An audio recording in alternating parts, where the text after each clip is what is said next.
That's odd. Usually the blood gets off at the second floor. Shh. Spoilers ahead.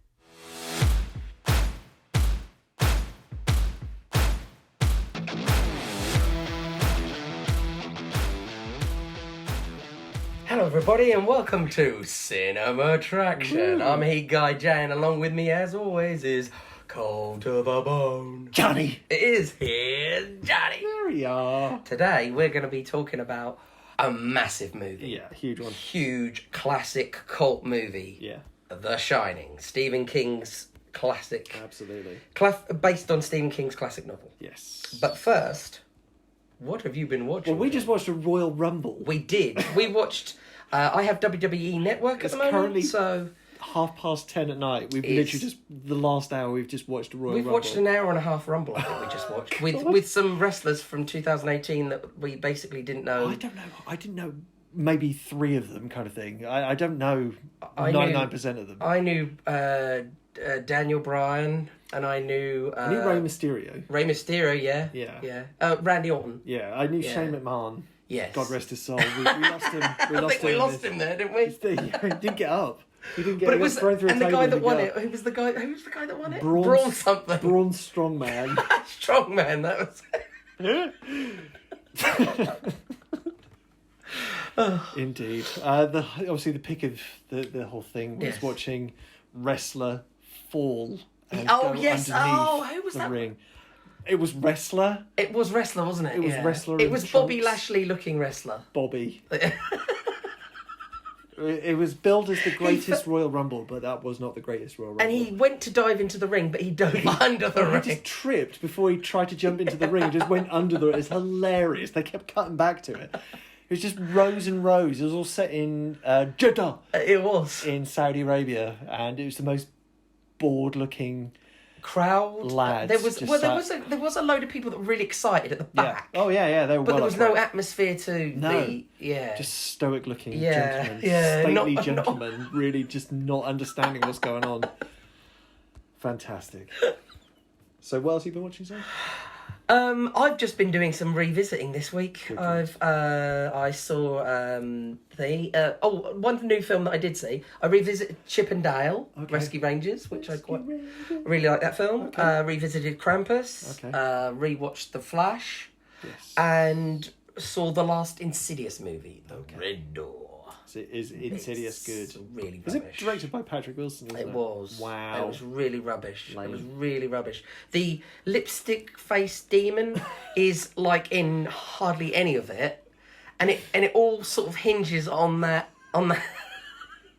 Yes. on the actor Ty I've known- Simpkins. You know the kid that everybody forgets from Iron Man 3. Well, yeah. Oh God, yeah. Lad. Oh, who's he? Oh, right. Yeah. Him. Yeah. So most of the film kind of hinges on him. Okay. So, and he's not. Oh, I'm sorry. He's not. He ain't got the goods. Has No, he? he hasn't. No. I've known many lipstick-wearing demons. The Shining is a 1980 psychological horror directed by Stanley Kubrick, based on Stephen King's 1977 novel of the same name.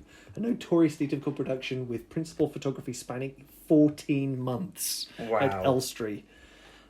Generally panned by a number of prominent critics upon its release and criticised by Stephen King, who did not take too kindly to Kubrick's story revisions. Yes, I don't think Stephen King has liked many of his screen adaptations. I don't think. know. No, I don't think so. He made his own version of Yes. The Shining later on. This film would later eventually garner acclaim and be recognised as one of the best films ever made. Yeah.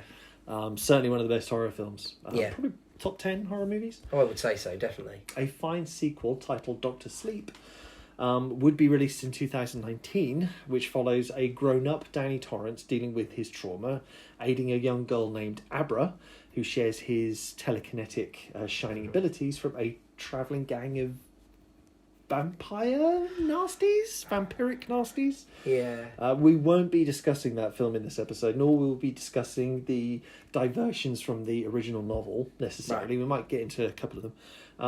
And we will not be discussing the tin pot theories of the documentary Room. No. 237. So this is episode 42. Wow, that's 42 episodes in. You're as surprised as I am. Come play with us forever And ever. And ever. So, writer Jack Torrance takes a trip to the remote Overlook Hotel located in the Colorado Rocky Mountains. It's late summer, early autumnal day, full of bright skies and stunning natural scenery. Jack is travelling to the Overlook to potentially become the caretaker of the place while it is closed for the summer season. Jack makes the point that is on the tip of everybody's tongue, which is, why isn't this place open over the winter? Yes. Because there must be some great skiing Must to be some great skiing, yeah. But Ullman, the manager of the place, Yes. explains that the hotel is located at the end of a 25-mile road, and clearing such a long stretch of road would be really, really difficult and really treacherous. So that opening... I love the opening. The opening is actually like when you've got all the sort of whoo and all the, you know... Yeah. And the long shot of him driving and the do it really sets the... That theme was composed by synth pioneer Right. and genius person Wendy Carlos. Mm-hmm. This was the second collaboration between Kubrick and Carlos, having previously worked together on A Clockwork Orange. Wendy Carlos did all of the synthy covers, I suppose, of the classical songs. Using Carlos, I think, was a brilliant choice because that synthy with the screams and the yells, that sort of the yells and it's just creepy. It just sets puts up a sense of unease. That really unease, that eeriness about, especially when they and especially when they show the shot of the Overlook and you've got that music, ominous. Yeah, it's weird because it starts off with that journey, the car with Jack's little yellow Volkswagen, whatever it is. I think it's a bit little Beetle, isn't it? Beetle. Yeah. Through the hills. Yeah. It's so beautiful and picturesque. But it's not. You don't get that feeling, do you? Well, that's the thing. The roads are really clear. Yeah. Right? Yeah. That's kind of weird in itself. It is. And that sense of isolation, perhaps. And also, you notice those cars that are sitting on the sides of the road as well. What are they doing? Yeah. I always looked at that and always thought, oh, they're just like parked in the middle of like nowhere. On the edge of a road. We're kind of oppressively tracking his journey. Yes. We are overlooking, perhaps. Yeah, well, we are. I think with that synth and with these kind of... It's really, I don't know, it's just really... It just all comes together. The ingredients are perfect. Absolutely. Yeah. The only thing I have to say about the beginning is I'm not a fan of that horrible... aqua blue colour, The Shining, and all the credits being that funny, horrible. Yeah, and them all sort of rolling. Aqua. I would have preferred, to be honest, if there had been no credits at the beginning of the film, and we just followed him up the road without any. Yeah. I mean, I don't know if they could have done that in those days, because I know Lucas got in a lot of trouble for not having credits at the beginning of his Star Wars films, didn't he? Oh, I don't know. Is that right? Yeah. Okay. And in '83, he was in some... You know, they let him get away... 20th Century Fox let him get away with the first one. And then they said, right, Empire Strikes Back, there's got to be credits at the beginning. Right. And he's like, no, we'll go straight into it. The title and then straight in. Sure. You get the crawl and then you get the... That's why he had to work with directors that weren't in that association. Oh, like the guild. Yeah. Oh, okay. Yeah. In fact, I think he actually left. Kidding. I think George Lucas left really the because acting guild thing, the the filmmakers guild thing. Oh, okay. Right. Yeah, because of that. He wouldn't budge on that. Yeah, he would not Wow. budge. And you look today, hardly any films have credits now, do they? At the beginning. No, that's true. You know, that's so we go true. straight in, don't we? We always go straight in. But I would have preferred, to be honest, just The Shining. Yeah. And not in that blue. I would have preferred it in perhaps just white or black. Or something, you know. I don't really understand the point of that blue because this film is so meticulous. Yeah. So what's he trying to? I don't know. There was nothing in Room 237 about that, about a theory about the blue typeface. This might be a good spot to mention because we've mentioned the music and the use of sounds, and we have compositions by Wendy Carlos, the great Wendy Carlos. And Polish composer Krzysztof, I really apologise, Penderecki. The sound editor was Gordon Stanforth, and there are instances sort of littered and dotted around throughout the film where the characters' actions and reactions are punctuated or timed with sound effects or musical elements. Yes, yeah, cues.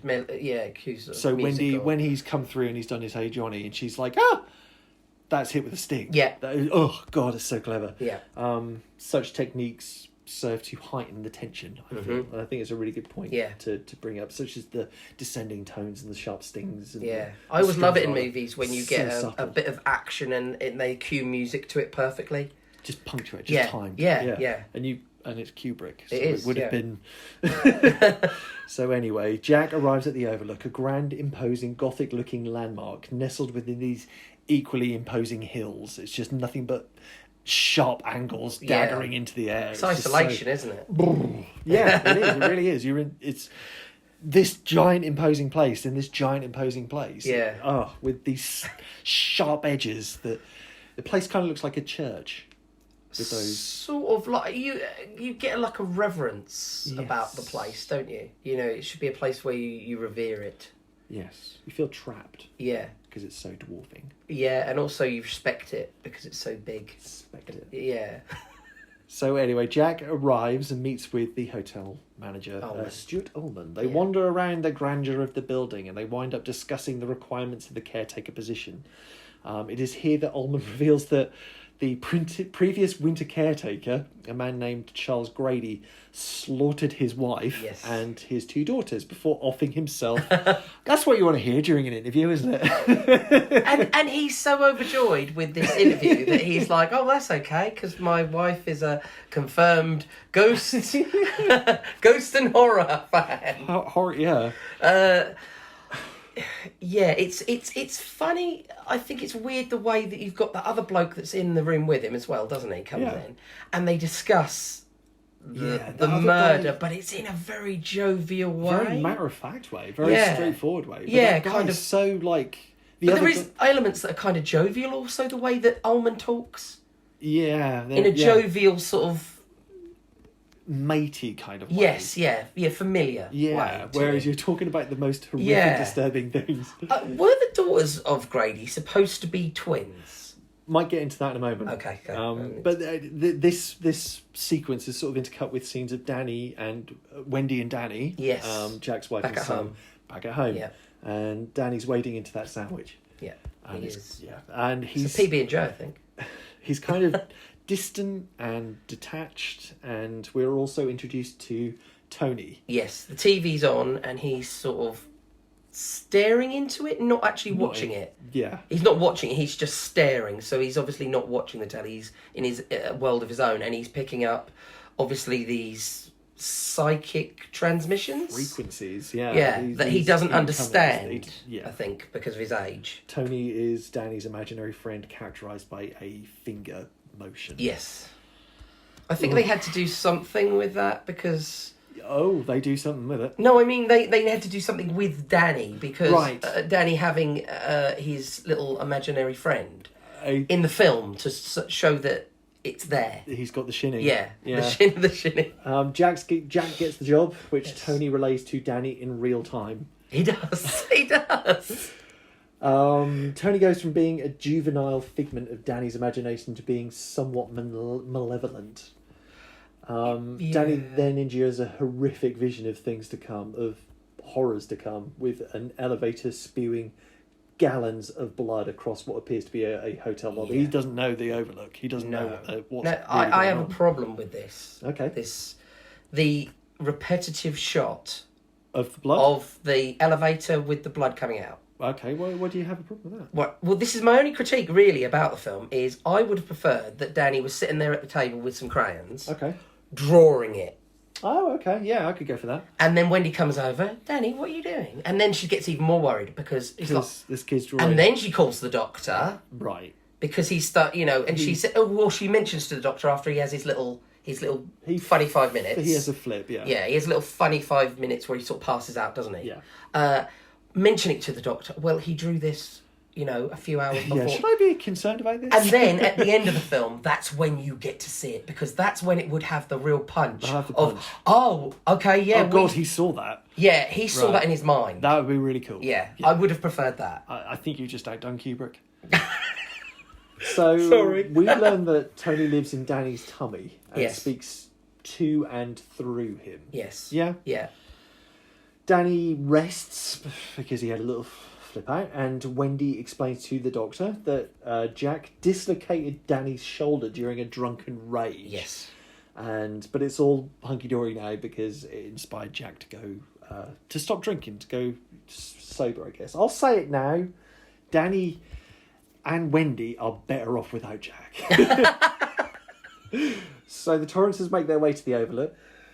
The trio have an awkward conversation about TV violence along the way. Danny and Wendy are better off without Jack. The Torrances arrive. Ullman catches up with Jack in the lobby. He's eating alone. Wendy's off somewhere. Where was she? But Danny's in the games room. Yeah, Danny's in the games. I don't know. Wendy's with Jack, isn't she? No, Jack's sitting alone eating. There's like some food and some drinks. Oh yeah, of he's course sitting he alone. is. Oh Where's yeah, he Wendy gets at? up because he says it's all right. We've already had some. Something to eat, doesn't She's he? gone for a poo. Maybe. Gone for a nice long poo after that long drive. Well, listen. She does get asked, "Are you a Winnie?" And you said about having a poo. Having a poo. So you might notice the photography starts kind of shifts here, right? So we go from a fairly roving camera. So when Jack's doing his thing originally in the initial vision, the camera's kind of roving around, but it now switches to a more mannered, precise and group. A series of symmetrical shots. Oh yes, yeah. You mean as they're walking through the hotel and stuff? You go from the roving camera before to really measured, symmetrical, mostly symmetrical shots. We'll get into that more into a moment. But it noticeably begins now. So Danny's in the games room and he's playing darts. And he has the strangest throw. He's a little it's like a little shake, isn't it? It's like a little wiggle shake. Does it help? I don't know darts. I don't think so. Okay. I think he's just trying to sort of be aerodynamic and sort of, I don't know, practicing to throw. It's like that. It's really Yeah. Danny encounters the Grady daughters here. They are twins, but Ullman has already stated that one was 8 and one was 10. Yeah. Much like the symmetrical shots mentioned a moment ago, we'll get into themes of duality shortly. The sharp cut of Danny's reaction to seeing them and how they're literally just there Yeah. is absolutely terrifying. It is. that kid actor, he's brilliant. He really is brilliant. Yeah, Danny Boyle's incredible. I think he was only in these movies, if that makes sense. Well, he was brilliant in them. In this one, so the Torrance's tour of the place deals with some handy exposition. It sort of sets everything up. So we're introduced to the death maze. Yeah, the burial ground hotel origins, the snowcat, the gold ballroom. There's no booze on site. No. Which much of Jack's subtle annoyance, because he does bristle when he finds out. Yes. That's really subtle. Halloran is introduced and takes Wendy and Danny through to the That is a kitchen. very long scene with Halloran, isn't it? It is. Especially where you go, we got the hams and the turkeys and the lamb. We got 4 pounds of... Yeah, it's... I mean, I don't mind it, but it's just... It does feel a bit kind of like, well, I could have done with a little bit of editing. You don't tell Kubrick what to do. How dare you? So they're walking through the kitchen facilities and Danny is stunned when Dick shares a telepathic message with him. Dick then explains the ability with Danny. He calls it the Shining. Yes. He says that he used to enjoy entire conversations with his nan. Yeah. With this spooky telepathic ability. The one thing I do like Danny says is, "You're afraid of this place," and he goes, "No, I ain't." Oh no! I just love that bit where he goes, like, "No, I ain't." I love it when he says that. That's because he seems so insulted, like like a little boy would be like, "Oh, you're a big girl's blouse." No, I'm not. I'm not. Stop it. Shut up. Yeah. You got a big forehead. Dick informs Danny that the hotel also has a shine. Yes. The hotel itself is lingering around like the smell of burnt toast. Yes, so things linger, bad things linger, just the same as flavours linger and toast smells linger, don't they? Dick warns Danny to avoid room 237. It's a terrible documentary, so he really should. This is a fantastic. I think it's a really good sequence. The exchange between Halloran and Danny is amazing. Yeah, I think it's really good. And you do get a good sense of like they like each other. Yeah, there's a bond. Yeah. I think Dick understands what Danny's going through and has gone through, and he kind of normalizes it. Yeah. Right? Yeah. At least contextually grounds this weird ability to an extent. Yes. Yeah. Because at the end of the day, if you're talking to a child and they've got something that, whatever it is, a condition or something that makes them feel different, you have to try and tell them, well, you're not different, Yeah. So I think he's trying to sort of say, you're not a freak just because you've got this higher power. Yeah. Which I think it's really nice of him to say that. Because maybe when he was growing up, he felt like a freak. Well, he had his nan, didn't he? But I mean, maybe he felt a little bit like a freak, so he's trying to say a little bit more to... He's taking him under his wing. Yeah, taking him under his wing. He just smelt him right out, didn't it? Do you know what I mean? He's like, I know what you've got up your sleeve. Danny's expression when Dick speaks to him is absolutely terrific. Yeah. And as you say, Danny Lloyd is superb in this Yeah. role. The back and forth between Danny Lloyd and Scatman Crothers is excellent. They're such a good rapport. It's so good. You don't normally get, with child actors, that real authenticity, Sometimes it can be really wooden. Yeah. And this isn't wooden. It's No, not. it's not. There's no scenes where he's acting wooden. He's so layered in this. Yeah. Again, Kubrick. Of course, the kid's going to be the best child actor ever. He probably scared the child to death. Can I just say, in writing notes for this podcast, the autocorrect would change Scatman to Scotsman. Scotsman Carruthers. Scotsman Crothers. Well, I'll take you under my wing here, Danny. Moving along. It's about a month in, and the family are living in the Overlook. And it's not really going very well. They're all apart. They're all in different spots. Yes, Jack is hanging out mostly to begin with in the little quarters. And But he loves the place, doesn't he? He says he loves the place. Yeah. I think we understand why later on. Why we do. Yeah. But But they're all kind of isolated. They're all kind of off in this gigantic place on their own. And then I think that shortly after this, the scene with Danny riding the little... Yeah. The little tricycle thing. Indeed. Which I love. I think the sound design in that is brilliant. I love the... And then it goes off. And then the... Back on the wood floor. And then it stops. Over the carpet. Again, the sound design. It's just there to... And it adds to that... hurt you, isn't it? Do you know what I mean? But it adds to the menace to it. Menace, that's the word. It really does. So Jack is struggling with his writing, and it's beginning to take a toll on his brain box. And he's getting frustrated, and he's suffering with unpleasant outbursts. Mm-hmm. Danny begins to suffer awful visions of the murdered twins with, as you just said, with his little tricycle ride. Again, Danny and Wendy are better off without Jack.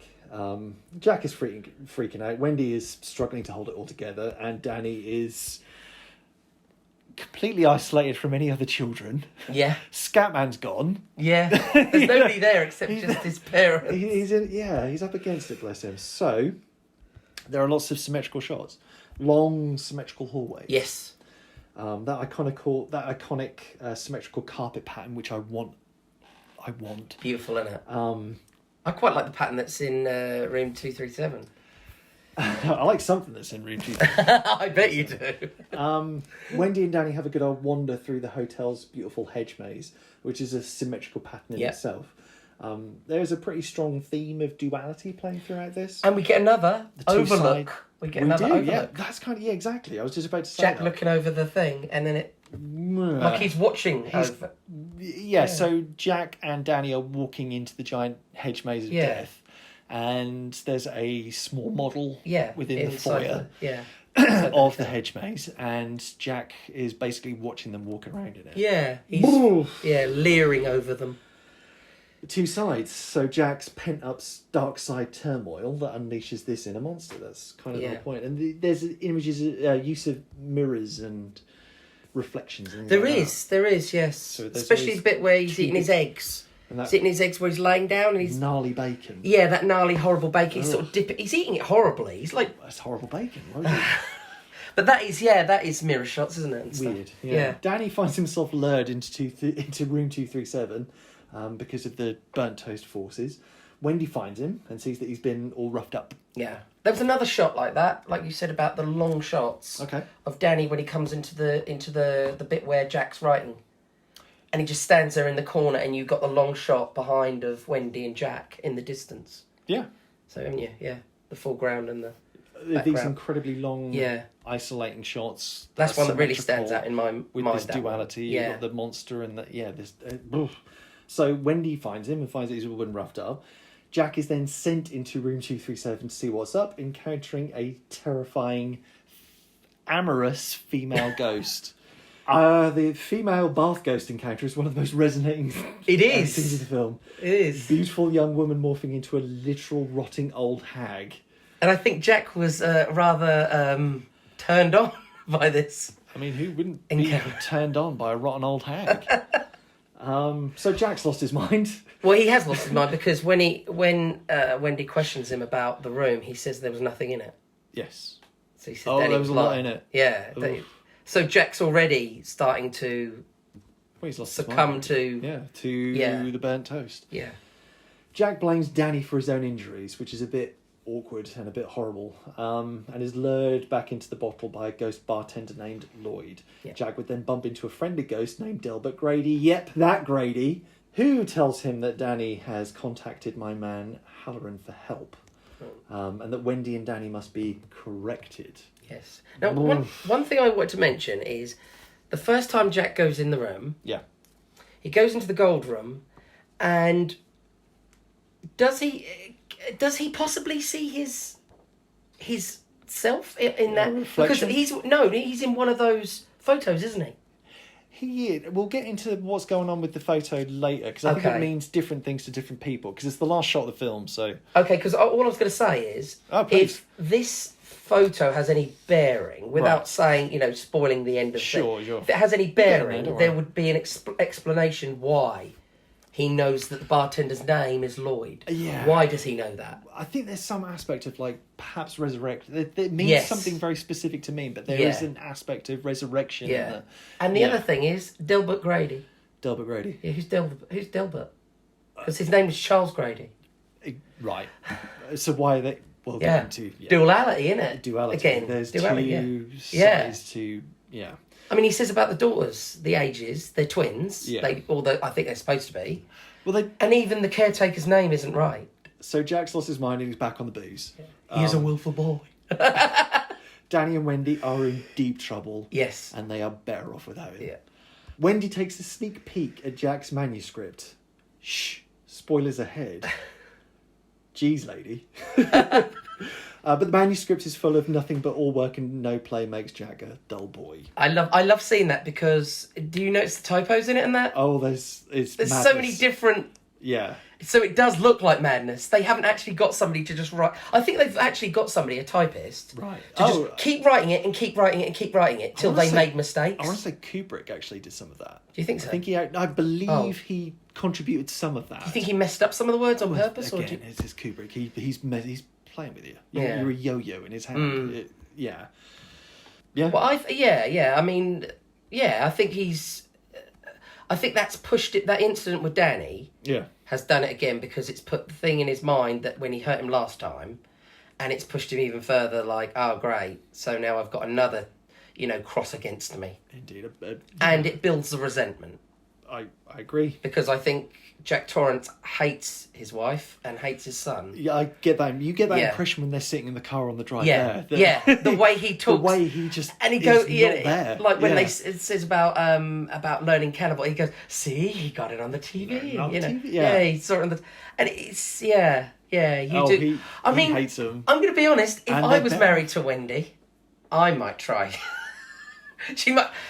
What you doing, Jack? Yeah. Really, Jack? Yeah, really? With great respect, she's barely holding it together. She's such a flake, really, isn't she? Of course, because look at what she's dealing with. Yeah. So Jack catches up with Wendy, gorgeous Wendy, and she clocks him with a baseball bat, locking him up in the kitchen. Yes. Wendy plots to escape with Danny, but finds that Jack has already sabotaged the hotel's radio and the snowcat. They're all stuck here. Her best bet really is to just lock Jack away for a while in hopes that he gets some of his sanity in some way back together. In the larder, isn't it? He's eating crackers, isn't he? He is. It's brilliant. He's eating peanut butter as well, isn't it? Butter, brilliant. Back in the hotel room, Danny is saying and writing red rum all over the place. Yeah. And Wendy twigs that it's murder spelled backwards, again with the duality of the mirror. I do love that shot of Jack when he's in that food larder place, where the shot where he's sort of got his head down. Oh, God, yeah. He's Where it's looking up at him. And he's trying the knob of the door. Yeah, that's fantastic. That is brilliant. I love that. That all work and no play makes Jack. That's genuinely terrifying. Yeah, it is. This is really disturbing. The thing is, this film doesn't need to be incredibly gross or violent. Right. It's just frightening you just with its it's frightening you messing mentally. with you. As you say, with these little details. Yeah, these little daily. Yeah, like hang on a minute. They should be 8 and 10. He's do you know what I mean? These little nothing adds up, does it? Oh, you're absolutely right. Although I don't think things. I mean, I know we weren't going to talk about the book, but the book doesn't really give you a lot of information why anything is like anything either.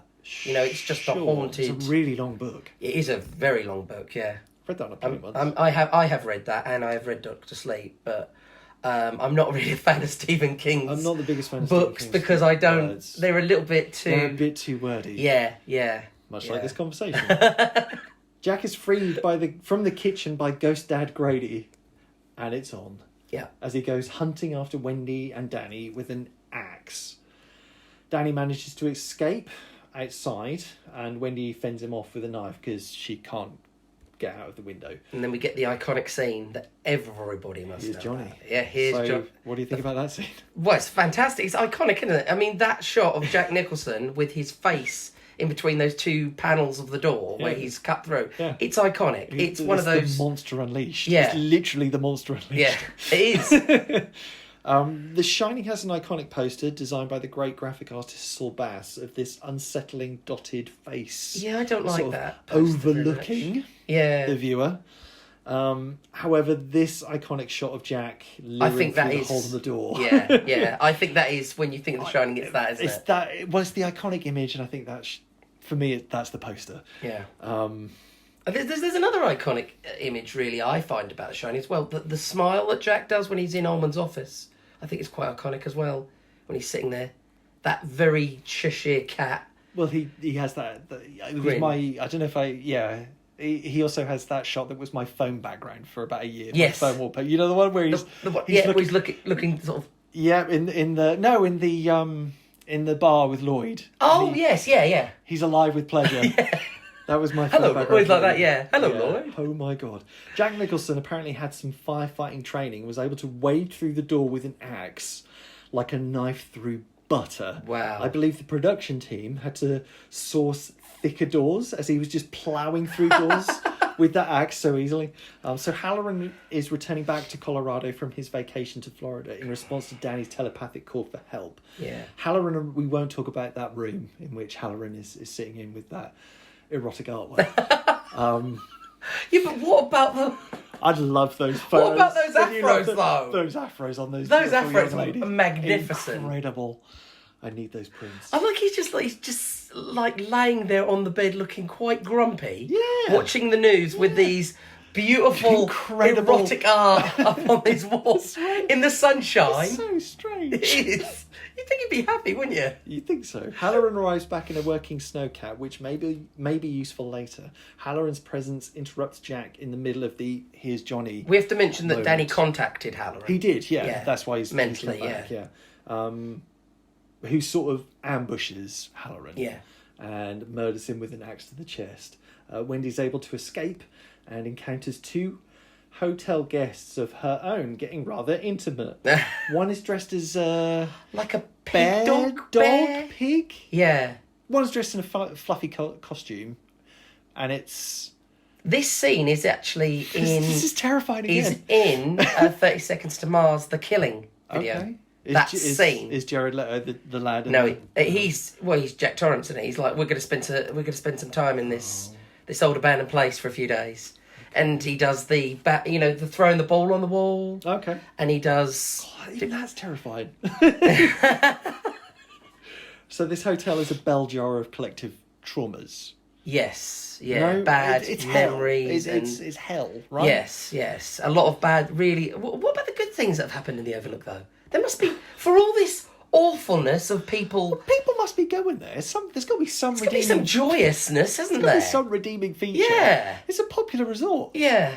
Although, good things don't linger like bad, do they? That's true.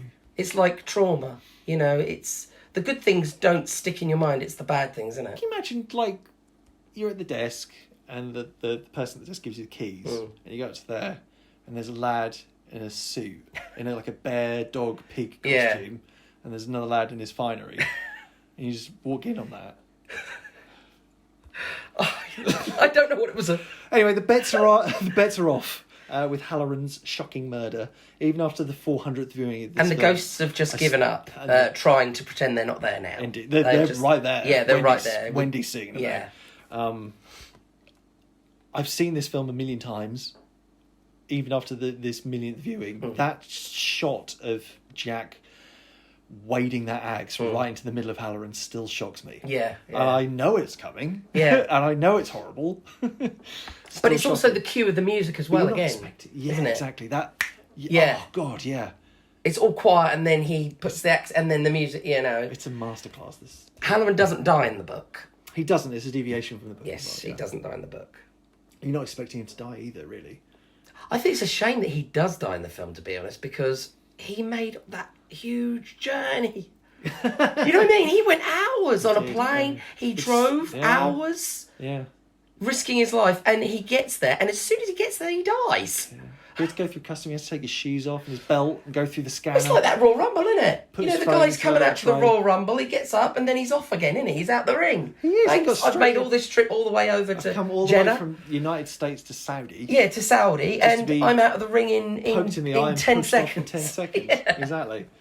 Jack chases Danny through the freezing hedge maze. The music through the hedge maze chase perfectly complements the events and ratchets the tension, as if the tension wasn't already. That's brilliant. That's high. fantastic. What the hedge mage is. Oh, it's brilliant. It's a wonderful climax of the movie. Wendy encounters the hotel ghost population, as we said, and endures the vision. Yes. Of the blood flowing out from the elevator. Danny very cleverly loses Jack with a fake trail within a frozen hedge maze.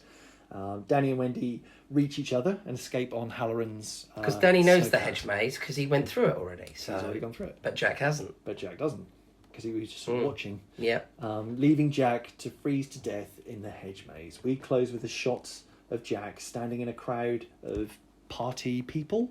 Yes, in a photo. In a photo dated July 4th, 1921. Yeah. We've gone from pretty much present day 1980. Yes. To... Well, I think this film was supposed to be set in about 75, I think. Well, fine. So, a film from the era 75 back to 1921. Yes, yeah. As I say, I think the... what does the photo mean to you? To me, it means reincarnation, I think. So he's been there... He's been there before. This is just... That's how he knew the Gold Room. That's how he knew Lloyd. Fine, yeah. See what I mean? I think that's what he's trying to say. Yeah. I think he has always been the caretaker. I think and so. when Grady is saying that, he's saying, no, he's saying, no, you have always been here. You've always been here. You've always been here. And maybe he has, over the years, maybe he has reincarnated. Yeah.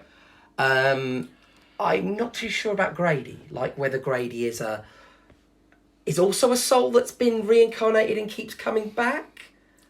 Maybe Delbert Grady wasn't Charles Grady, but then he does say about his children, doesn't he? He does. So maybe that's another avenue. Yes, what we call, I was going to say something a bit more ruder, to do with your mind, but you know what I mean. Messing with your mind boggle. Yes. I think the photo is a representation of the various guests or victims claimed by the hotel over the years. It's like a trophy. Okay. No, that's how good.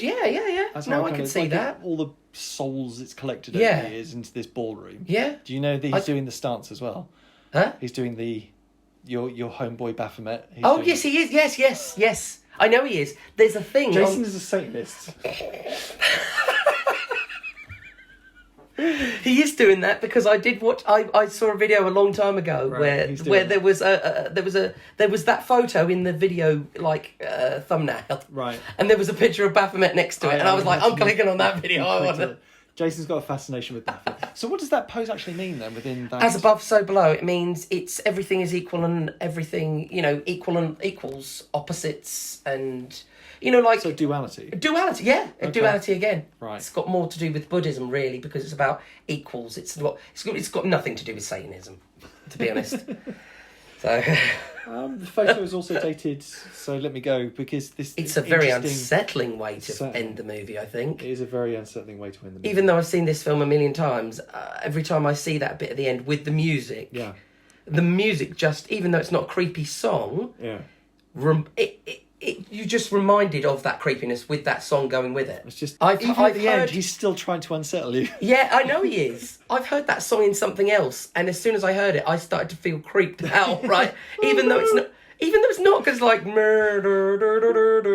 it's not supposed to sound. The photo is dated July the 4th, and the place is built on a Native American Burial ground, So there's yes. a conflict between America's birthday, I suppose, July the 4th, I Yeah. guess, clashing against the literal Yes. gravesite of America's inhabitants, I suppose. Well, at least Ullman did Indigenous- tell him that it was a gravesite, unlike in Poltergeist. Yeah, sure. Yeah, imagine. Oh God, yeah. Again, in that aspect of the clash of the America versus the native, Yeah. the indigenous, certainly expands upon that themes of guilt and trauma Yep, and violence. So, what are your thoughts on The Shining? I love The Shining. Yeah, This movie is huge. This film, I tell you, I'll put it on whenever, yeah, I do. and it's fantastic. I think you know I do. Yes, I do. And I would just sling this film on, and it doesn't really matter what kind of mood I'm in. I'll watch it. It's brilliant. Yeah, you go into it without a mood, and you just come Yeah, out of it with a mood. it certainly is a vibe. It gives you a vibe. I think Jack Nicholson is amazing. If you want charming and crazy, you get Jack I always feel exhausted when I've seen this film.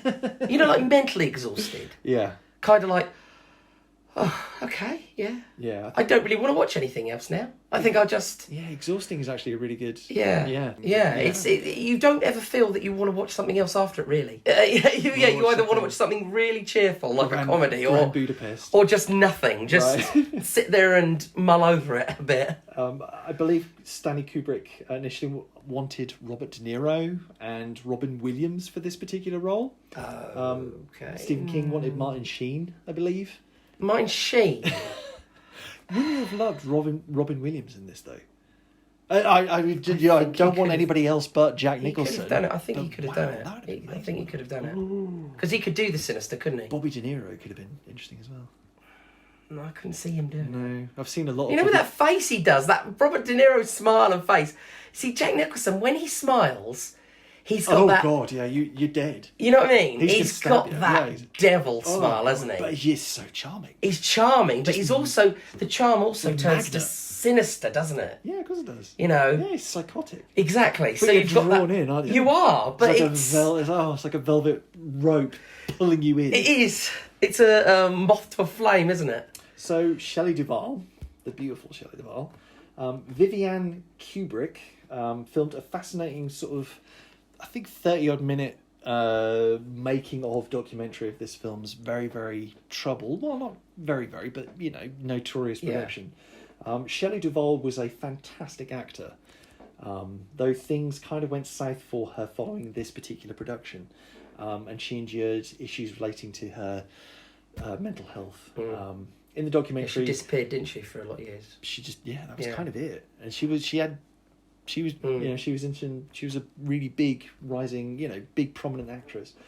In the documentary, Kubrick psychologically tortured her on set. It's horrible to watch him berate her and criticize her and shout and But then again, he wants the performance, doesn't he? But that's the thing. It's the same with Hitchcock. In goading her, Yeah. requesting endless takes, it takes its toll. Yeah. And then you're going to get the performance out of the actor. She literally collapses at one point. It's that bad. Right. Okay. Which Kubrick, when he sees this, cruelly dismisses. Okay. Yeah, he's a real piece of work, or was a real piece of work. Kubrick pushes her for this amazing performance that she ultimately delivers, but it comes at a cost. It's kind of like with what we're talking about with Whiplash, isn't it? Yeah. Push, and get. Yeah. I'll get the best out of you by driving you to the edge. It comes at a cost. This incredible performance from this great always actor. do. But Kubrick is just downright abusive. Yeah. So final thoughts? Well, as I said, this is a classic movie. It stood the test of time. I'd say so. If you're up for wanting to see it in 4K, the best you can see it is in 4K. It looks beautiful. Yeah. I think the sound is actually better on the 4K disc as well. Did they mac out, or did they airbrush out the helicopter and the helicopter shadow? Did they not? I was looking for it and I didn't notice it. No, you mean when they first show the outlook at the overlook at the beginning? Right, with the helicopter. Yeah, and you could just see the blade. You can sort of shadowy. Well, no, you can see the shadow of the helicopter on the vista on the actual thing. Oh, I think that's still in. I know you can see the top of the I suspect you can still see the bladey bit. You know. I'm not too sure about. No, I didn't notice I don't know. By the way, 4K is the way I don't think they probably would have brushed it out, to be honest. I mean, we're not talking about George Lucas here, are we? I don't know. Okay. I didn't notice it this time as the only Oh, one. okay. And I was really looking for it. This is the first time I've watched the film that I noticed the helicopter blades. Oh, well, yeah. At the top. You always notice something weird. And it's the first time I've ever noticed that. And I've seen it a lot of times. I'd really, as you said, I'd really recommend Dr. Sleep. I think that's a fantastic sequel. Yeah. In its own right. This film is itself. Yeah. It is its own thing, if you will. It is its own thing, but I think it does round off the story for people, especially people that are like only know the film. The Shining ends with so many ambiguities. Because the book does end with the explosion of the boiler. Right. The thing that was forgotten. It's a nice bridge as well. Yeah, it is. And it's a really good movie. And Ewan McGregor is terrific in that film. Yeah, but so is Rebecca Ferguson. Yeah, and exactly. I don't know a film like this really. Well, that's what I was going to say. Do you have any recommendations? Not really, because I'd recommend something like The Exorcist, for instance. That's a really good psychological, or even a supernatural film. It's a supernatural, psychological, nightmare. This is a class of love. It is. It's perfect horror. Join us again. We'll be discussing 2 films from Paul Verhoeven. Yes. Do you want to start with them? Yes. One of them will be Stay Out of Trouble. It's very late and we're very tired. Robocop. And the other one will be the Michael Douglas classic. She knows where I live and breathe. Oh, that's right. Can you do the whole show that way? Huh? With that voice. Just do that whole segment. Indecent Proposal. No, it's Basic Instinct. Basic Instinct and Robocop. 2 great Paul Verhoeven movies. Great Paul Verhoeven. I mean, you could throw Total Recall in there and it would be great too. We were going to originally. I think we were. But we're doing 2 films. We're not doing 3 because we're doing Basic Instinct. But I think I'm glad we've just done this film because it's got so much to unpack, hasn't it? We've just done a full episode on one. Yeah, and it's got so much. Yeah. There's 2. We could have done Doctor Strange as well. It's already nearly midnight. You can find us on Letterboxd, I am Rat Bastard. I'm Kerja_Relon. How is that spelled? KERJA_RELON. Okay, you can find us on social media. Yes, Cinemattraction_podcast. If you like what we're doing, please like and subscribe.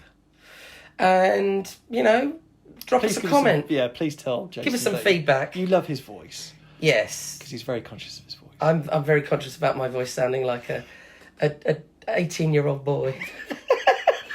I think I just saw 18-year-old you in a WWE thing a little while ago. You did. That wasn't. I think that was 23-year-old. You were 20. How were you 23 in that? I was 23. So we were just been watching wrestling. Before that, we watched Insurrection 2000. Yes. Whereas in Earl's Court, and Jason is literally in one of the shots. I am. So if you have the WWE network during Rikishi, is it?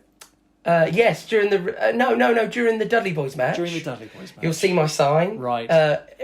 Insurrection 2000, And my sign He's is on. there. Comes up a lot when Yeah. you're watching The Rock versus Shane McMahon versus Triple H triple threat match. I can confirm this. Be excellent to each other. Yes. Be the light. Okay, love you. Bye-bye. Woo!